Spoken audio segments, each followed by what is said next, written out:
గలతీ పత్రిక 5:14 నిన్ను వలె నీ పొరుగు వానిని ప్రేమించు అనే ఒక్క మాటలో దేవుని మాటలు బైబిల్ అంతా నిక్షిప్తమై ఉన్నదన్నాడు. చూడండి, నీకు ఏం కావాలని నువ్వు అనుకుంటున్నావో నీ ఎదుటివానికి కూడా అదే కావాలని నువ్వు కూడా అనుకోవాలి. అన్నిటికంటే మీకు ఏం కావాలని నేను అనుకుంటున్నానంటే అన్నిటికంటే మీకు దేవుడున్న లోకం కావాలి. ఆ లోకానికి వెళ్ళడానికి మీకు బట్టలైతే, ఆ లోకానికి కావలసింది మీకు ఆహారం అయితే, ఆ లోకానికి వెళ్ళవలసింది నా ధనమైతే, ఆ లోకానికి నడిపించేది అవసరమైతే నా ప్రాణమైన ఇస్తాను అనాలి.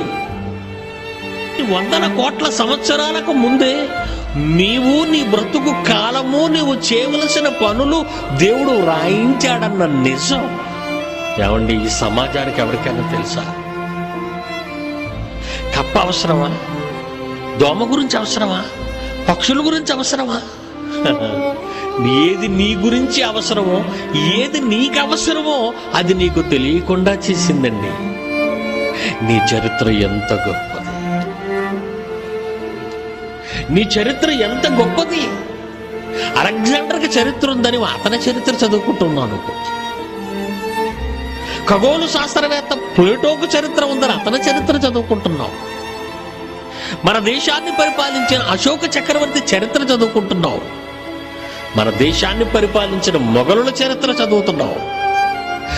వాళ్లే చరిత్ర పురుషులు అంటున్నావు, వాళ్ళకే చరిత్ర ఉంది అంటున్నావు. కానీ నీకు కూడా చరిత్ర ఉందని మానవలోకం చెప్పలేదు, దేవుడే చెప్తున్నాడు నీకు చరిత్ర ఉందని.